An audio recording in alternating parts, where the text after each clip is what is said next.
उसे छुड़ाने की बहुत कोशिश की, पर मैं नहीं छुड़ा पाया।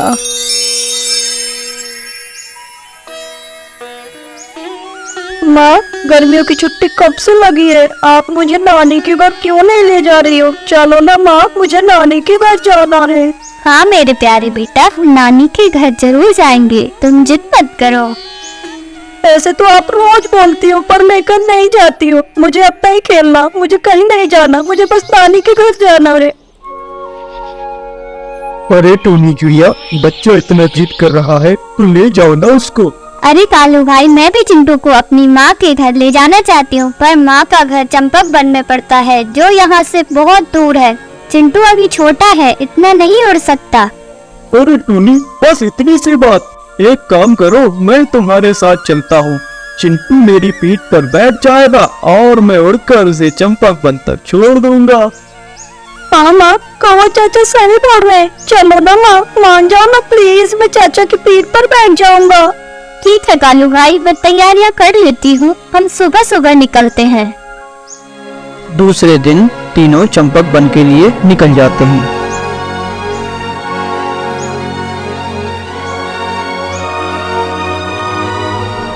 बहुत देर उड़ने के बाद उन्हें थकावट हो जाती है। तभी सामने एक पहाड़ी दिखाई देती है। उस पहाड़ी को देखकर वो तीनों उस पर विश्राम करने के लिए रुक जाते हैं। माँ, मुझे प्यास लगी है, मुझे पानी लेके आओ ना प्लीज। ठीक है मेरे बेटे, मैं पानी लेके आती हूँ। कौवा भैया, आप इसका ख्याल रखना। टोनी, तुम बिल्कुल भी चिंता मत करो, मैं इसका अच्छे से ख्याल रखूंगा। इतना कहकर टोनी चिड़िया उड़ जाती है। उसी इलाके में एक खतरनाक दुष्ट चील रहता था और तीनों इस बात से अनजान थे। वो आसमान में उड़कर सब पर नजर रखता था। उसकी तेज तर्राट नजर से आज तक कोई नहीं बच पाया था। तभी उसकी नजर पहाड़ी पर पड़ती है, जहाँ पर कौवा टोनी के बच्चे के साथ बैठा हुआ था। वो तेज गति से उड़कर आता है और बेबी चिड़िया को अपने पंजों में झपट लेता है। कौवा चाचा, मुझे बचाओ कौवा चाचा। और दुष्ट चील, छोड़ दे उसे, वरना मुझसे बुरा कोई नहीं होगा। तुम मुझसे डरेगा कौवे? इस जंगल का राजा हूँ मैं। इस पूरे इलाके में मेरी हुकूमत चलती है। अभी मौका है, जा अपने प्राण बचा के भाग जा यहाँ से। ये मेरा शिकार है और इसे मुझसे कोई नहीं छीन सकता। मेरे होते हुए तो चिंटू को नहीं ले जा सकता।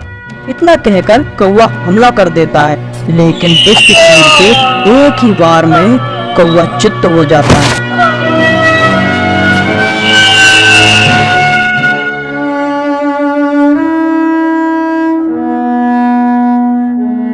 अरे चिंटू कहीं दिखाई नहीं दे रहा है, कहाँ चला गया मेरा बेटा? तभी टोनी की नजर पहाड़ी के नीचे पड़े हुए कौवे पर पड़ती है।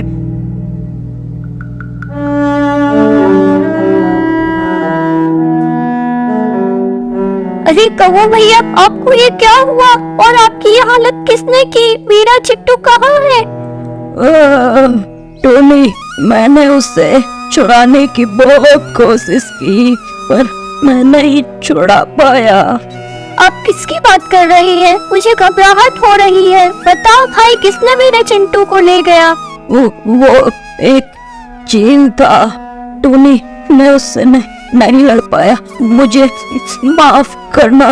तुम जल्दी उसे ढूंढने पश्चिम की तरफ जाओ। इतना कहकर कौवा अपने प्राण त्याग देता है। टोनी बहुत दुखी थी।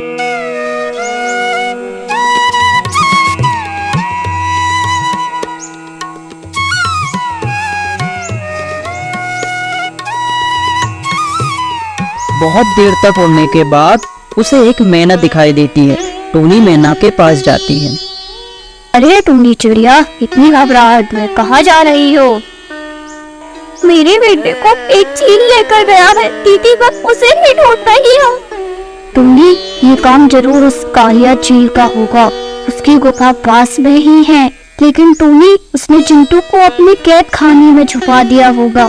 तुम्हारा वहाँ जाने का कोई फायदा नहीं है, वो तुम्हें भी मार डालेगा। भले ही मेरी जान चली जाए, मुझे उसकी परवाह नहीं है। मुझे हर हाल में अपने चिंटू को बचाना है। टूनी बहन, फालतू में अपनी जान जोखिम में मत डालो। वो तुम्हारे बेटे की बलि अभी नहीं देगा। वो जादुई चील है, उसे कोई नहीं मार सकता। वो पूर्णिमा की रात बच्चों की बलि चढ़ाता है। 100 बलि चढ़ाने के बाद वो अमर हो जाएगा और इस जंगल का सबसे शक्तिशाली प्राणी हो जाएगा। और टूनी तुम्हारा बेटा उसकी 100वीं बलि है, हमें उसे रोकना होगा। उसे मारने का कोई तो तरीका होगा ना दीदी? दीदी, एक उपाय है। इस बगीचे में एक गुफा है जहाँ उसे मारने का राज है, लेकिन एक पवित्र प्राणी जिसने कोई पाप न किया हो, केवल वही इसमें प्रवेश कर सकता है। जंगल में कई जानवरों ने वहाँ जाने का प्रयास किया, पर गुफा का द्वार पार करते ही उसकी मौत हो जाती है, इसलिए अब कोई वहाँ नहीं जाता। कुछ भी हो, मैं अपने बच्चे को बचाने के लिए उस गुफा में जरूर जाऊंगी दीदी। अब तुम मुझे वहाँ ले चलो। ठीक है टोनी, चलो मेरे साथ। इतना कहकर दोनों उड़ जाते हैं।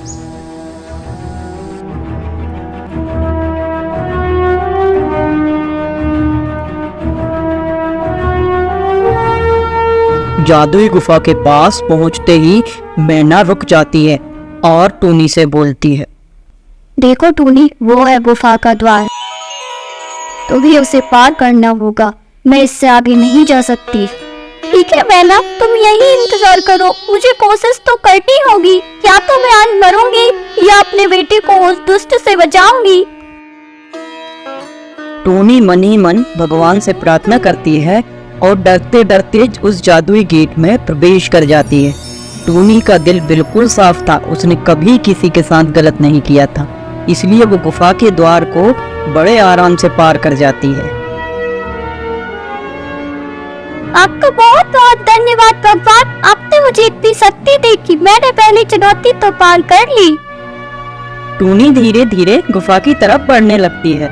कुछ ही दूर चलने के बाद टूनी की आंखें फटी की फटी रह जाती है।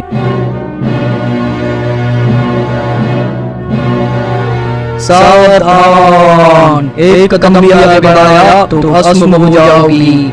यहाँ से आगे जाने के लिए तुम्हें मेरे 3 प्रश्नों के सही जवाब देने होंगे। अगर तुम्हारा जवाब सही रहा तो आगे बढ़ जाओगी, लेकिन अगर तुमने गलत जवाब दिया तो मेरा जहर तुम्हें भस्म कर देगा।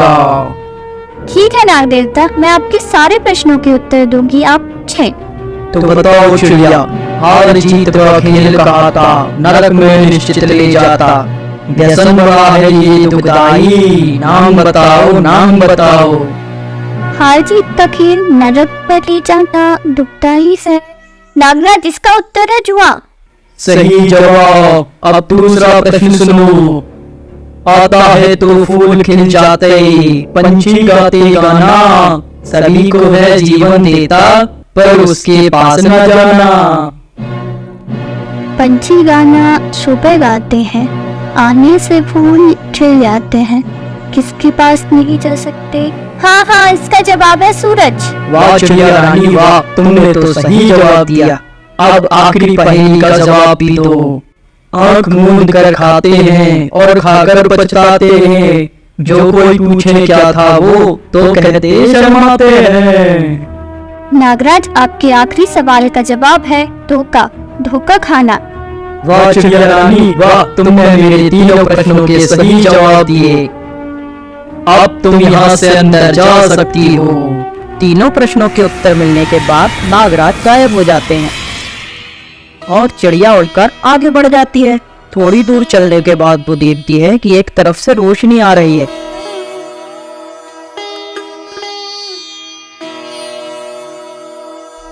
आओ टूनी, सदियों में तुम पहली हो जो यहाँ तक पहुँच पाई हो। बताओ तुम्हारे लिए मैं क्या कर सकता हूँ। टूनी अपनी पूरी कहानी बता देती है। तुम्हारा यहाँ आना निश्चित था, उस दुष्ट का अंत तुम्हारे हाथों ही लिखा था। मैं तुम्हें आशीर्वाद देता हूँ, जैसे ही वो दुष्ट तुम्हें छुएगा उसकी वही मृत्यु हो जाएगी।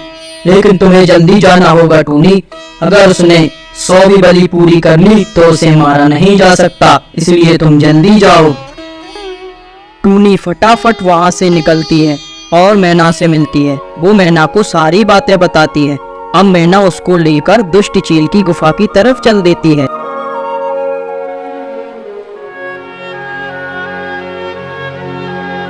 दुष्ट चील की गुफा में पहुंचने के बाद वो देखती है कि चील ध्यान लगाकर बैठा हुआ है। तभी चिड़िया जोर से उससे बोलती है, दुष्ट चील, मेरे बेटे को छोड़ दे, वरना तेरे लिए अच्छा नहीं होगा।